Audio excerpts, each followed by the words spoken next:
লোকসভা নির্বাচনের আগে বিরাট ঘোষণা মমতা বন্দ্যোপাধ্যায়ের। ধর্ণা মঞ্চ থেকে বিরাট ঘোষণা মমতা বন্দ্যোপাধ্যায়ের। 21শে ফেব্রুয়ারি গত কয়েক মাস ধরে যে বঞ্চনার অভিযোগ করে আসছিলেন মমতা বন্দ্যোপাধ্যায় এবং তৃণমূল, আজকে 100 দিনের কাজের টাকা নিয়ে বিরাট ঘোষণা। 21শে ফেব্রুয়ারি 21 লক্ষ শ্রমিকের অ্যাকাউন্টে টাকা ঢুকে যাবে বকেয়া।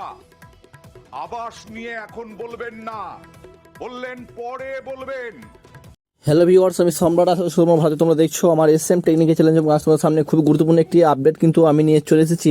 তোমরা ভিডিও থাম্বনেল দেখে তোমরা বুঝতে পেরেছো আমাদের যে সকল ব্যক্তিদের প্রধানমন্ত্রী আবাস যোজনা প্রকল্পের টাকা আটকে রয়েছে এবং কিংবা 100 দিনের কাজের টাকা যে সকল ব্যক্তিদের আটকে রয়েছে তাদের খুবই খুশির খবর হতে চলেছে। এবং আগামীকাল আমাদের মুখ্যমন্ত্রী মমতা বন্দ্যোপাধ্যায় কিন্তু ইতিমধ্যে ঘোষণা করে দিয়েছেন যে তোমাদের 100 দিনের কাজের টাকা এবং আবাস যোজনার প্রকল্পটা এবং কত তারিখ থেকে ঢুকবে এবং সেই বিস্তারিত তথ্য তোমাকে এই ভিডিওর মাধ্যমে জানিয়ে দেবো। এবং তিনি কিন্তু ঘোষণা করেছেন এবং কত তারিখ তোমাদের ঢুকবে সেই বিস্তারিত তথ্য এই ভিডিওর মাধ্যমে জানাবো। তোমাদেরকে ভিডিও স্কিপ না করে তোমরা শেষ পর্যন্ত তোমরা দেখতে হবে। এই চ্যানেল সাবস্ক্রাইব করে পাশে থাকা বেল বাজে অবশ্যই অল করে রাখবো সর্বপ্রথম সরকারি আপডেটগুলি পেতে।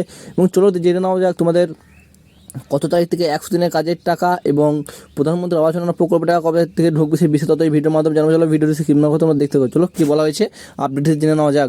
পদক্ষেপ আজ বলে যাই, 21 লক্ষ মজদুরকে যাদের টাকা কেন্দ্রীয় সরকার দেয়নি, আগামী 21শে ফেব্রুয়ারি তাদের টাকা তাদের ব্যাংক অ্যাকাউন্টে চলে যাবে, রাজ্য সরকার দেবে। আজকে বলবো না, আমি ঠিক টাইমে আবার বলবো, বিশ্বাস রাখবেন, ভরসা রাখবেন। আমরা তোমরা দেখতেই পেলে এবং মাননীয় মুখ্যমন্ত্রী মমতা বন্দ্যোপাধ্যায় কী বললেন তিনি এবং ভাষণে। এবং তোমাদের 21শে ফেব্রুয়ারি কিন্তু 100 দিনের কাজের টাকা কিন্তু তোমাদের ব্যাঙ্ক অ্যাকাউন্টে ঢুকবে 21 লক্ষ পরিবারের ব্যাঙ্ক অ্যাকাউন্টে।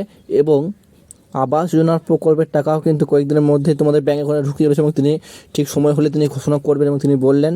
এবং তোমরা এখানে বুঝতেই পারলে এই ধরনের আপডেটগুলি পেতে চ্যানেলটিকে সাবস্ক্রাইব করে পাশে থাকা বেল বাজে অবশ্যই অল করে সর্বপ্রথম সরকারি আপডেটগুলি পেতে এবং কিংবা আবাস যোজনার প্রকল্পের আপডেটগুলি পেতে। এবং তোমরা কোন কোন জেলা থেকে দেখছো এবং অবশ্যই কমেন্ট করে জানাবে এবং তাহলে তোমাদের জেলার কোনো আপডেট এলেই কিন্তু আমি তোমাদের সামনে শেয়ার করব। এবং থ্যাংক ইউ, দেখা হচ্ছে নেক্সট ভিডিওতে। ভালো থাকবেন, সুস্থ